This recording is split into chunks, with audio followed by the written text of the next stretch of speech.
Pasi batarët e luftës së dytë botërore heshtën, nevojitej që për ruajtjen e paqes të krijohej një organizatë ndërqeveritare.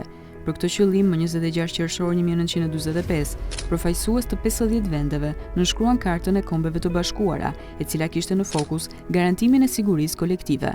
Më 24 tetor 1945 do të merrte formë edhe OKB-ja, pas ratifikimit të kartës nga 5 vendet anëtare të Këshillit të Sigurimit: SBA-ja, Anglia, Franca, Rusia dhe Kina.